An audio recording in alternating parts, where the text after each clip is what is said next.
En las primeras semanas de enero de 1964, una mujer llegó hasta la Policía Judicial de León, en Guanajuato. Exhausta, asustada y con signos visibles de maltrato y desnutrición, pidió hablar.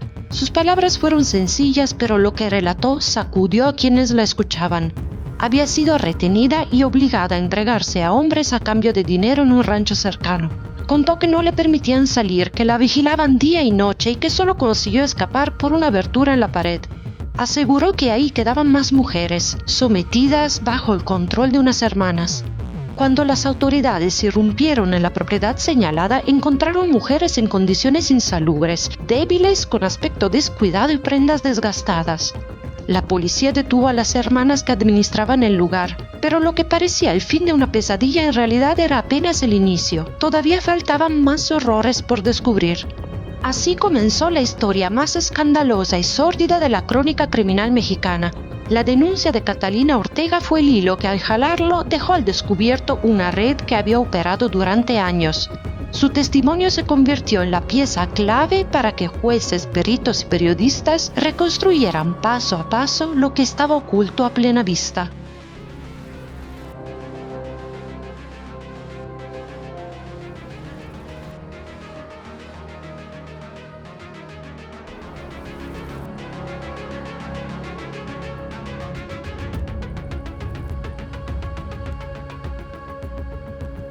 En la memoria del México rural del siglo XX quedan registradas 4 hermanas: Delfina, María del Carmen, María Luisa apodada Eva y María de Jesús.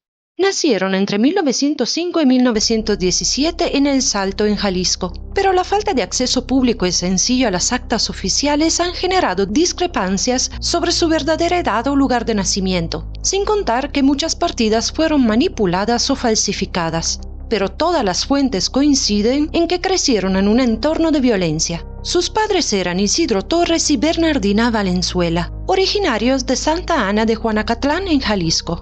Isidro Torres ejerció como juez de acordada, una figura de vigilante municipal encargada de rondines, de encender linternas y de patrullar a caballo. Algunas fuentes además lo vinculan con los rurales, un cuerpo policíaco que combatía a los asaltantes en caminos para proteger viajes y comercios. Su autoridad se sostenía en métodos coercitivos. Era un hombre violento, alcohólico y tenía un modo de imponer el control que incluía el uso del machete como herramienta para amedrentar y defender intereses locales. Bernardina, en cambio, provenía de familias con antecedentes clericales. Había sacerdotes y monjas entre sus parientes y era católica practicante, percibida por el entorno como una mujer buena, casi intocable desde el punto de vista moral. Su reacción ante la violencia doméstica ejercida por su marido se enmarcaba en la humildad cristiana y en la idea de poner la otra mejilla, actitud que las hijas reprocharon por considerarla pasiva frente al maltrato. Para comprender las dinámicas familiares es oportuno mencionar algunos episodios que aparecen en testimonios orales de las propias hermanas y en crónicas periodísticas, aunque no siempre cuentan con corroboración documental. Por ejemplo, cuando María del Carmen tenía alrededor de 15 años, intentó huir con su novio. El padre Isidro lo ahuyentó, sujetó a la hija agarrándola del cabello y la encerró en la cárcel municipal como castigo, sin dejar oficio ni acta oficial. Un abarrotero la sacó de la cárcel y con ese hombre tuvo una relación, pero que terminó cuando éste se enteró que María del Carmen estaba embarazada. Así que ella pidió perdón y volvió a la casa paterna. Más o menos en el mismo periodo, cuando Delfina tenía alrededor de los 20 años, el padre la sorprendió con un hombre y la golpeó, dejándola casi inconsciente. Tras esta paliza, ella tomó un tren hacia Sonora y permaneció ausente durante años, hasta regresar después arrodillada a pedir perdón, acompañada de hijos y al parecer de su esposo.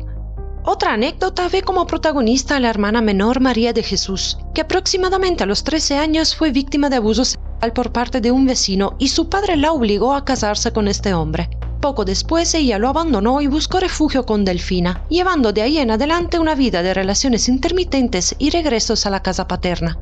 En otro episodio, relatado siempre por María de Jesús, ella y María Luisa intervinieron para defender a la madre cuando vieron al padre arrastrándola de las trenzas. Forcejearon con él, vertiendo agua ardiente en su boca hasta casi ahogarlo y dejándolo semi-inconsciente. Pero al subirse sobre él, aunque la madre les suplicaba que se detuvieran, le rompieron una costilla. Estos pequeños fragmentos de sus vidas nos revelan cómo la combinación de castigos, violencia, rebeldía y cuidado mutuo marcaron la formación de las hermanas y moldearon las decisiones que tomarían en el futuro. Mientras vivieron en la casa familiar, las hermanas trabajaron en una fábrica de deshilados, aportando así a la economía doméstica y desarrollando itinerarios laborales que alternaron con episodios de ausencia y retorno al hogar. Pero un episodio que marcó un cambio drástico en la vida de la familia Torres Valenzuela ocurrió cuando el señor Félix Ornelas, en estado de ebriedad, protagonizó un escándalo público y le gritó al presidente municipal. Isidro recibió la orden de detenerlo y durante el intento de arresto disparó contra Félix por la espalda. Para evitar consecuencias, las autoridades locales montaron una salida segura de la ciudad para el asesino, que incluyó la complicidad de maquinistas de ferrocarril y la gestión de una carta de recomendación para facilitarle el trabajo en otra ciudad.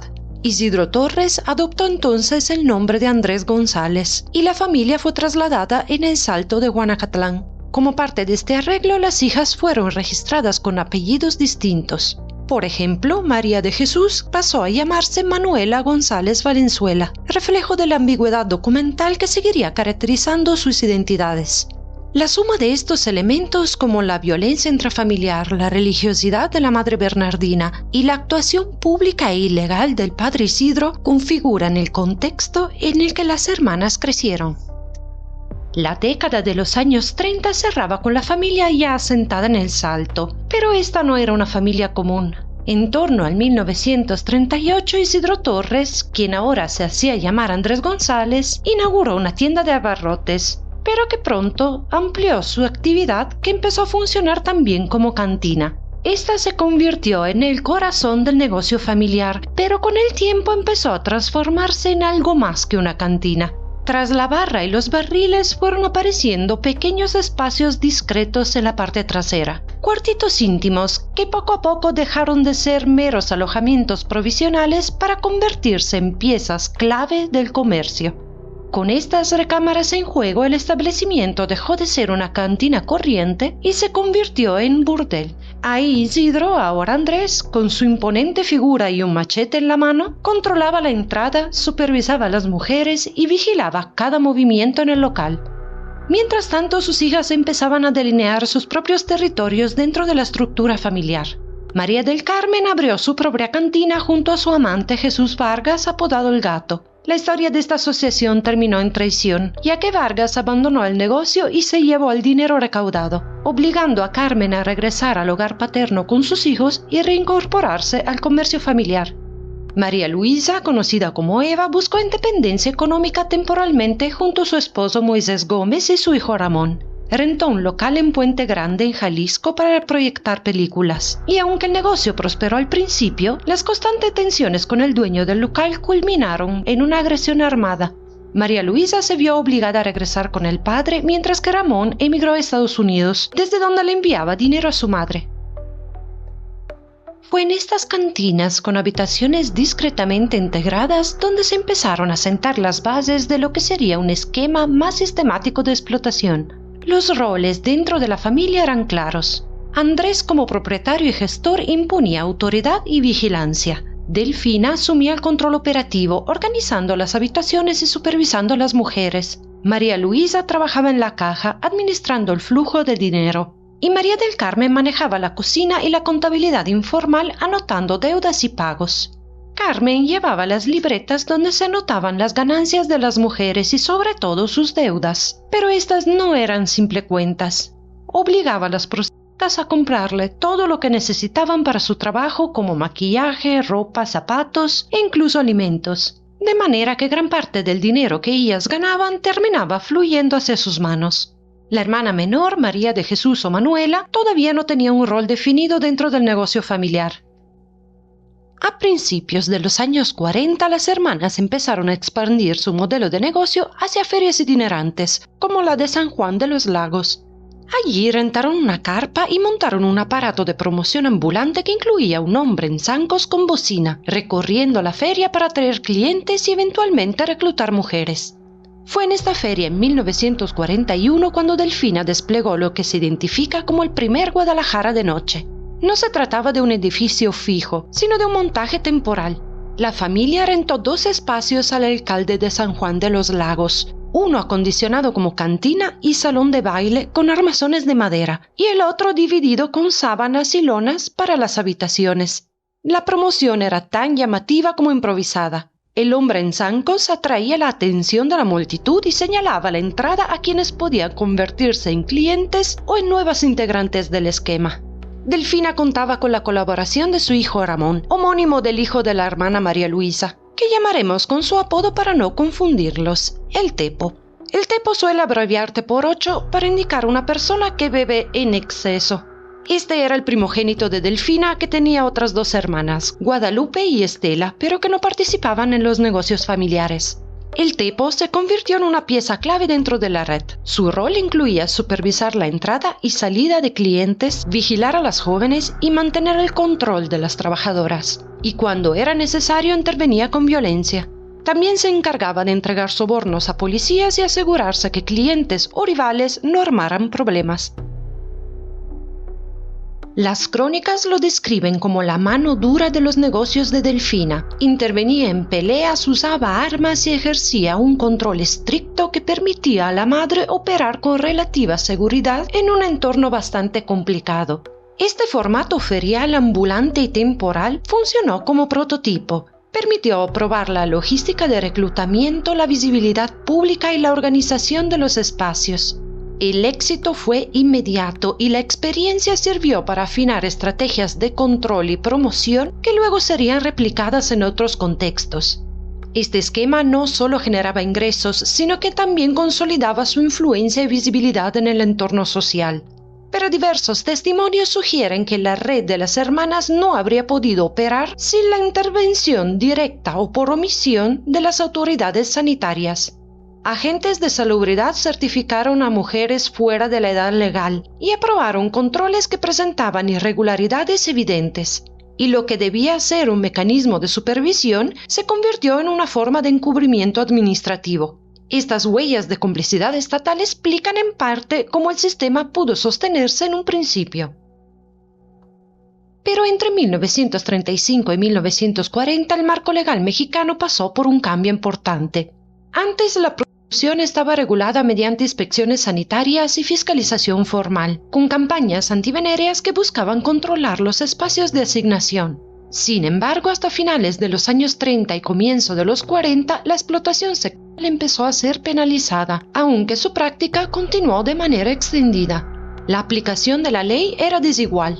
En muchos municipios, policías y autoridades locales eran permeables a sobornos y acuerdos, lo que permitía que las casas de asignación siguieran funcionando con cierta continuidad. Las clausuras eran temporales y podían resolverse fácilmente si se mantenían relaciones amigables con presidentes municipales, regidores o inspectores.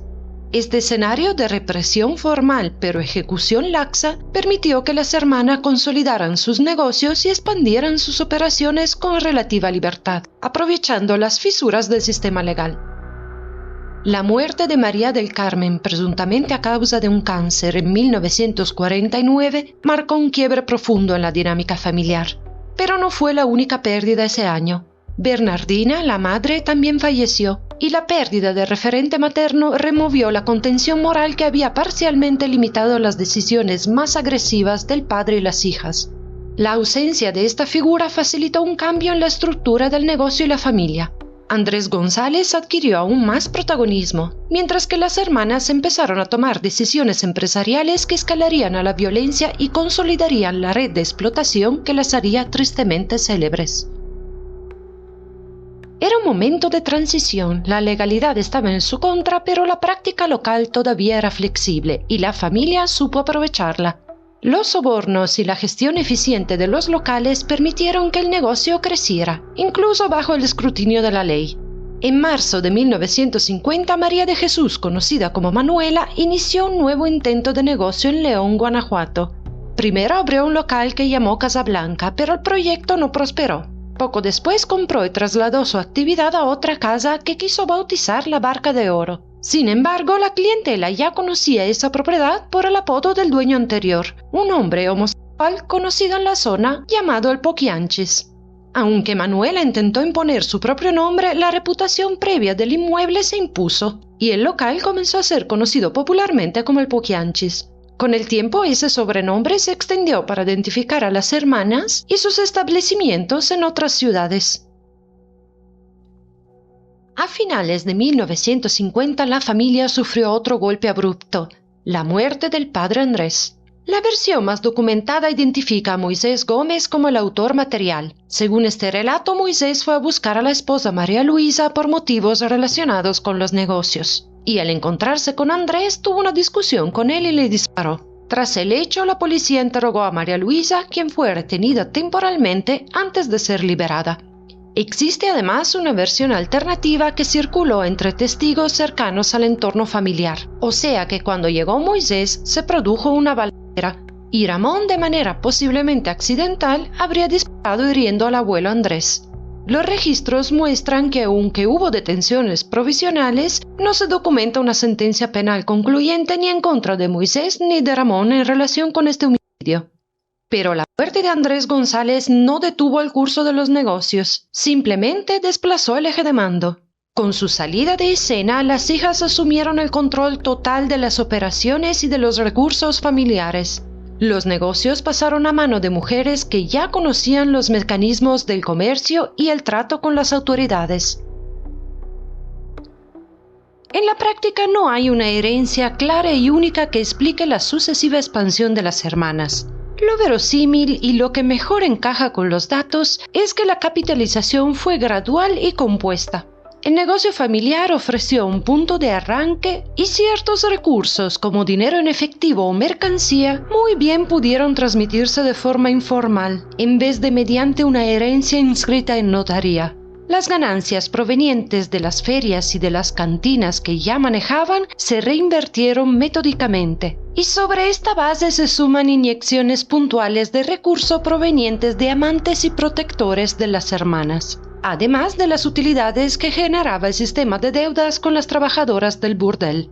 Entre 1950 y 1954, esa máquina tomó una forma más ambiciosa. Delfina, que ya conocía el procedimiento de montar casas gracias a las ferias, trasladó parte de la operación en San Francisco de Rincón. Con un camión rentado llevó a varias de las mujeres consigo y al llegar se presentó con el presidente municipal Adelaido Gómez, quien le ayudó a conseguir un local para montar la casa. Esta fue la casa de Allende 15, un inmueble con divisiones improvisadas, alojamiento colectivo, cantina anexa y vigilancia interna. San Francisco de Rincón se volvió así la sede principal de una red que aprendía rápido a maximizar liquidez y a reciclar las ganancias en abrir nuevos locales, en sobornar a inspectores y en sostener el entramado de protección que permitía operar con relativa impunidad. Pero este entramado no habría podido sostenerse sin la ayuda de hombres con uniforme. Uno de los personajes que aparece con más pesos en las crónicas es Hermenegildo Zúñiga, en algunos registros identificado también con el apellido Maldonado, conocido como el Águila Negra. Oficial del ejército con presencia en la región, Zúñiga funcionó como protector. Se le describía plantado en la puerta con soldados a su disposición, como proporcionando una cortina que disuadía inspecciones incómodas y garantizaba el flujo de clientes. Pero su papel fue más complejo que el de un simple guardaespaldas. Las fuentes recogen que actuó como intermediario en traslados de mujeres, como brazo que facilitaba la vigilancia militar y en ocasiones como consejero de violencia, sugiriendo soluciones extremas para mujeres problemáticas y que hablaba abiertamente de eliminar a las que ya no servían. La relación entre Delfina y el Águila Negra mezcló lo afectivo con lo instrumental. Él aparecía como amante, protector y vía de acceso a recursos y seguridad, y ella como proveedora de beneficios y favores que consolidaban esa lealtad. A cambio de esta protección, el pago fue variado, como sobornos, relaciones íntimas y apoyo logístico para traslados. Repitiendo el patrón, el establecimiento funcionaba como cabaret-cantina, con cuartos, donde la oferta pública de canto, baile y alcohol ocultaba un sistema económico de explotación de la prostitución. Circulan versiones periodísticas que atribuyen a María Luisa o Eva la apertura de un prostíbulo en Matamoros llamado La Piernuda, pero esas afirmaciones carecen de acta o registros formales que lo confirme, así que la segunda versión que los artículos reportan parece la más confiable. O sea que en la vida cotidiana de los locales de Delfina, María Luisa apoyaba en el negocio con tareas de recepción, trabajaba a la caja registradora y mantenía el orden administrativo del dinero. En estos años, las hermanas González ampliaron el patrimonio familiar con la compra de una finca en las afueras de Purísimas de Rincón, en Guanajuato. El lugar, conocido como Rancho San Ángel o simplemente El Ángel, era un terreno más, cuya función en este momento se desconocía. Un espacio apartado, tranquilo y silencioso, donde nada hacía sospechar la fama siniestra que tendría años después. En apariencia todo seguía igual: música, alcohol y mujeres jóvenes tras las cortinas de los burdeles. Pero algo había cambiado. Al principio el negocio parecía tener la simple lógica de proveer placer a cambio de dinero. En los primeros años, muchas de las mujeres que trabajaban para las hermanas González habían llegado por decisión propia, buscando independencia económica o escapando de la pobreza, y las hermanas le ofrecían alojamiento y trabajo. Pero pronto el sistema cambió. Lo que empezó como un trato voluntario se transformó en un mecanismo de control y sometimiento. Como comentamos anteriormente, las Poquianchis crearon un modelo de endeudamiento perpetuo. Obligaban a las muchachas a comprarles ropa, maquillaje y comida a precios inflados y las cuentas jamás cerraban. Además, cada día bebían más y esa deuda se convertía en la cadena invisible que las mantenía cautivas. Pero poco después el reclutamiento se volvió un negocio en sí mismo. Las hermanas y sus colaboradores recorrían pueblos pobres del Bajío, buscando a adolescentes a las cuales prometían empleo como empleadas domésticas o meseras, y a veces convencían directamente a sus padres de dejarlas ir con ellas. Pero al llegar a los burdeles, las promesas se desvanecían. Las nuevas empleadas eran despojadas de su ropa, encerradas y forzadas a asumir su nuevo papel con violencia física y verbal.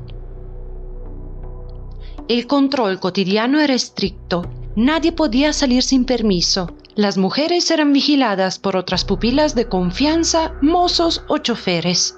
Recibían apenas lo necesario para sobrevivir, como raciones mínimas de comida, condiciones insalubres y castigos por cualquier intento de fuga o desobediencia. Las que se atrevían a protestar eran golpeadas o confinadas durante días. También los abusos sexuales eran constantes. Los clientes y los hombres al servicio de las hermanas ejercían sobre ella un dominio total y la violencia se convirtió en parte de la rutina. Las víctimas eran tratadas como mercancía, valoradas por su juventud o apariencia y desechadas cuando ya dejaban de servir. A medida que avanzaban los años, la brutalidad se intensificó. Los castigos físicos se volvieron más crueles. Algunas fueron obligadas a abortar, otras terminaron asesinadas y sus cuerpos enterrados en el remoto Rancho San Ángel. Para entonces, la red ya contaba con un equipo dedicado a los entierros y ejecuciones. Mozos, choferes e incluso militares que colaboraban como verdugos. Algunos testimonios hablaban de víctimas enterradas vivas y de noches enteras dedicadas a cavar en secreto. Pero antes de seguir, quiero hacerte una invitación rápida. Si este video te está interesando, no olvides suscribirte y dejar tu like. Eso me ayuda mucho a seguir trayendo historias como esta. Ahora sí, vamos a adentrarnos en esta red de cómplices. Aunque es importante mencionar que con el tiempo las declaraciones fueron cambiando en varios puntos y en los careos judiciales aparecieron contradicciones y retractaciones entre algunos de los implicados. El nombre más temido fue Salvador Estrada Bocanegra, conocido como el Verdugo. Era mozo y chofer de las Poquianchis y encargado de vigilar y custodiar a las mujeres en los burdeles y posteriormente en el Rancho San Ángel. Testimonios lo retrataron como el ejecutor principal de torturas, violencias y uno de los encargados de enterrar a las víctimas cuando ya no podían trabajar. Se le describe empuñando tablas con clavos, aplicando planchas calientes sobre la piel de las chicas como correctivo, y se le atribuye un comportamiento extremadamente violento, sobre todo hacia mujeres cuyo castigo era el encierro. Para estas mujeres las penas eran la privación de alimentos y agua, golpes, incluso se relata que enterraba vivas a las víctimas debilitadas. A su alrededor operaban choferes que movían a las mujeres entre casas y localidades. Francisco Camarena García y Enrique Rodríguez Ramírez fueron señalados como quienes transportaban y cuidaban los traslados, mientras que José Facio Santos cumplía labores de velador y cuidador del rancho San Ángel. Sus tareas eran prácticas y rutinarias, pero según testimonios, ayudó en los trabajos de custodia de las mujeres y enterramientos cuando hacían falta manos para hacerlo en secreto. Según reconstrucciones, la protección institucional llegó desde militares y policías que facilitaron los desplazamientos de las mujeres, protegían el negocio y participaban en encubrimientos. Nombres como Antonio González Muñoz, Jesús López Alfaro y José Valenciano Tadeo aparecen en las narrativas como piezas de esa cobertura, junto con oficiales de mayor rango, entre ellos el capitán Hermenegildo Zúñiga, el Águila Negra, del cual ya hablamos anteriormente. Dentro de los prostíbulos el control lo tenían las hermanas y el hijo de Delfina, el Tepo, que mantenían su dominio con brutalidad si lo consideraban necesario. Pero la violencia cotidiana la ejercían también las llamadas pupilas de confianza, o sea, mujeres que tras ser sometidas pasaron a vigilar y castigar a las nuevas. Entre ellas figuran Adela Mancilla Alcalá, que fue señalada en declaraciones como quien golpeó hasta matar a una mujer por convivir con un perro. Obdulia o Ramona Gutiérrez Torres, que participó en palizas, y María Guadalupe Moreno Quirós, que confesó haber quemado un cuerpo con gasolina y narró haber dado una caja con huesos humanos como comida a un perro. O Esther Muñoz Nava, apodada La Picochulo, encargada de vigilar y castigar a las mujeres, que fue señalada como una de las más violentas dentro del círculo de confianza de las Poquianchis. A estas mujeres se le dio dinero o favores para comprar la lealtad que las convirtió en vigilantes, como en el caso de Lucila Martínez del Campo, que se convirtió en fiel colaboradora con el fin de juntar dinero para poder recuperar a su hijo que ella había dejado al cuidado de una conocida en Irapuato. Algunas de estas declaraciones se obtuvieron bajo presión y más tarde fueron matizadas. Pero incluso con dudas sobre algunos episodios concretos, el patrón era claro: las mismas mujeres terminaban convertidas en instrumentos del castigo, aplicando sobre otras la violencia que antes habían padecido. Durante la década de los 50, el imperio de las hermanas González Valenzuela parecía inquebrantable. En 1952, el primer golpe ya había venido de la política con sus leyes más restrictivas. Aún así, los burdeles en Lagos de Moreno y San Francisco de Rincón continuaron operando, pero a comienzos de los 60 las piezas empezaron a moverse en su contra. En 1962 el clima estatal cambió. El gobierno de Guanajuato impuso medidas más estrictas contra la prostitución organizada. En cuestión de meses se ordenaron clausuras administrativas en San Francisco de Rincón y en León. Las casas de tolerancia fueron cerradas y el negocio empezó a fracturarse. Las González intentaron resistir, reunieron a las muchachas en Lagos de Moreno en Jalisco, donde el Guadalajara de noche seguía operando con respaldo militar. Pero esa centralización tuvo un costo: menos locales, más control y más miradas encima. Para 1963 las finanzas estaban al límite, ya que las multas y los sobornos devoraban las ganancias. Los inspectores exigían más, los comandantes cambiaban constantemente y la presión se acumulaba. Fue entonces cuando ocurrió el hecho que terminó por derrumbarlo todo. En la tarde del 21 de abril de 1963, el hijo de Delfina, el Tepo, discutió con agentes judiciales en las inmediaciones del Cabaret de Lagos. Los testimonios coinciden en que hubo un enfrentamiento armado. Ramón tomó un rifle y salió a la calle. Minutos después cayó abatido a tiros. Delfina, al oír los disparos, también tomó un arma y se enfrentó a los policías. La balacera fue breve, pero bastó para sellar el destino del lugar. Lo que también está documentado es que en la cantina estaban presentes soldados y militares que protegían el establecimiento de las hermanas. Al día siguiente, el 22 de abril de 1963, el Guadalajara de noche fue clausurado definitivamente. Versiones de prensa, aunque nunca confirmadas por registros judiciales, aseguraron que Delfina, tras la muerte de su hijo, juró venganza y que militares leales a ella salieron a buscar los agentes implicados. Algunas crónicas sostienen que los encontraron y los mataron. Otras lo describen como una leyenda nacida del miedo. Lo cierto es que no existe documento ni sentencia que pruebe esa cacería, pero la historia corrió como pólvora y la fama de las Poquianches se volvió más siniestra que nunca.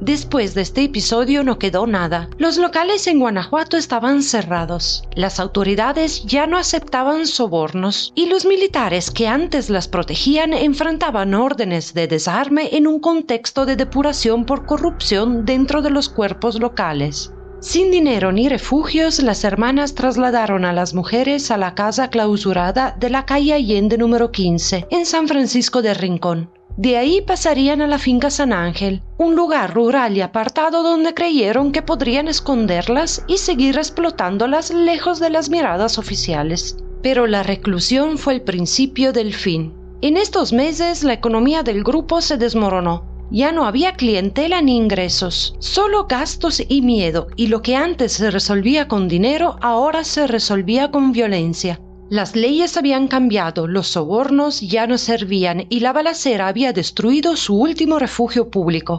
Las Poquianches quedaron aisladas y lo que en los años 50 fue un imperio de control y dinero, al llegar a 1964 era solo una red clandestina a punto de estallar. En enero de 1964 todo se vino abajo por una fuga. Catalina Ortega logró escapar de la finca San Ángel, donde había sido retenida junto con otras mujeres. Desnutrida, enferma y aterrorizada, llegó hasta la Policía Judicial de León para denunciar lo que ocurría en el rancho de las hermanas. Las autoridades reaccionaron con inusual rapidez. Se dictaron órdenes de registro y aprehensión y los agentes irrumpieron en las propiedades de las hermanas González. Lo que hallaron superó cualquier expectativa: mujeres desnutridas, asustadas y un terreno que ocultaba fosas recientes. El 21 de enero se dictó la resolución de prisión preventiva y en los días siguientes iniciaron las exhumaciones. Los peritos recuperaron decenas de cuerpos enterrados en distintos puntos del predio. Las cifras exactas varían según la fuente. Unas hablan de 80 mujeres, 11 hombres y varios fetos, otras superan el centenar. Lo comprobado sin margen de duda es que San Ángel fue un centro de ocultamiento y exterminio. Ahí llevaban a las mujeres que enfermaban, envejecían o se rebelaban, y ahí eran enterradas. Las diligencias se extendieron durante semanas. Delfina y María de Jesús fueron arrestadas entre el 13 y el 16 de enero de 1964. María Luisa, en cambio, permaneció prófuga, pero, temiendo por su vida ante los rumores del linchamiento, se entregó voluntariamente 22 días después, a inicios de febrero, en Ciudad de México, donde declaró que quería protegerse de las amenazas, pero negó su participación directa en los crímenes. Las investigaciones se ampliaron a choferes, militares y mujeres de confianza. Al menos 18 personas fueron detenidas o procesadas como cómplices. Los careos y las declaraciones se prolongaron hasta mediados de 1964. Mientras se dictaban las primeras órdenes de detención formal, la prensa ya había convertido el caso en espectáculo nacional. La revista Alarma lideró la cobertura con titulares que mezclaban horror y moralidad. El periódico explotó cada detalle, publicó fotografía de las exhumaciones y amplificó rumores de ritos satánicos, venta de carne humana en mercados, enterramientos en vida y forzada. Buena parte de estas versiones provenía de testimonios de segunda mano o del morbo popular, pero sirvieron para consolidar el mito de las Poquianches como figuras demoníacas más que criminales. No podemos saber si encendían velas o sacrificaban gallos, pero la venta de carne humana jamás fue acreditada en el expediente. Aún así, el impacto fue enorme y el caso se utilizó con fines políticos y morales. En la época existía un movimiento abolicionista y de reforma de costumbres que presionaba a cerrar prostíbulos y a rehabilitar a las prostitutas. La prensa vinculó el episodio con discursos de pureza social y de reforma moral. Ese marco ayudó a que la historia se leyera como un triunfo del orden contra la inmoralidad. Una narrativa muy útil para las autoridades que deseaban mostrarse como restauradoras de la ley. El resultado fue la exaltación del Estado vencedor sobre el vicio y la impunidad, y la tragedia real se transformó así en un espectáculo de redención nacional. Las tres hermanas se enfrentaron a un proceso judicial que fue bastante rápido para la época, marcado por irregularidades, contradicciones en los testimonios y una presión mediática que hacía imposible un juicio tranquilo. Aún así, a mediados de 1964, el tribunal dictó la sentencia de culpabilidad por lenocinio, secuestro, homicidio calificado y asociación delictuosa, y cada una recibió 40 años de prisión, la pena máxima entonces aplicable.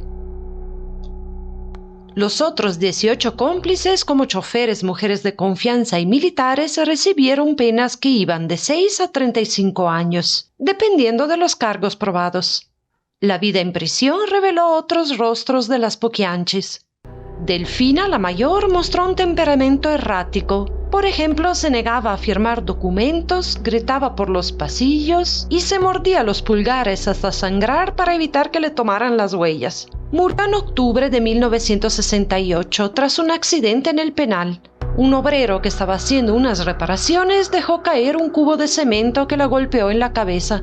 Sobrevivió unos días, solicitó confesarse con un sacerdote, pero murió por hemorragia cerebral. María Luisa Ueva logró que su caso fuera revisado. Presentó amparos y recursos que derivaron en una reducción de la condena, primero a 27 y más tarde a 23 años. Pero en la cárcel se quebró lentamente. Su salud mental se deterioró hasta el punto de perder facultades y murió en noviembre de 1984 de cáncer hepático y sin plena conciencia. María de Jesús o Manuela, en cambio, era más impulsiva y mantuvo su carácter desafiante dentro del penal. En los registros se la describe violenta y reactiva en audiencias, enfrentada incluso a custodios y compañeras. Interpuso amparos y recursos hasta 1974 sin tener mucha suerte. Y aunque las fuentes no coinciden sobre su destino final, todo indica que salió en libertad hacia finales de los años 80 y falleció a mediados de la década de los 90. En las celdas del penal de Irapuato, las Poquianchis comenzaron a desvanecerse lentamente como prisioneras comunes, enfermas y olvidadas. Detrás de su caída quedaron testimonios incompletos, un juicio que avanzó con una velocidad inusual y un acceso restringido a los archivos que impidió conocer toda la estructura que sostenía el sistema. Los relatos difundidos parecían más interesados en clausurar el escándalo que en esclarecerlo. Con el tiempo, el caso se convirtió en un símbolo de horror, pero también de silencio. Un silencio que aún cubre los vínculos, las complicidades y los nombres que nunca llegaron a juicio. Gracias por quedarte hasta el final del video y acompañarme con esta historia. Si te pareció interesante este caso, no olvides dejar tu like y suscribirte al canal. Tu apoyo me permite seguir contando historias como esta. También te invito a dejar un comentario con sugerencias sobre próximos casos que te gustaría que investigue. Comparte este contenido con quienes puedan encontrarlo interesante y si quieres recibir notificaciones de nuevos videos, activa la campanita.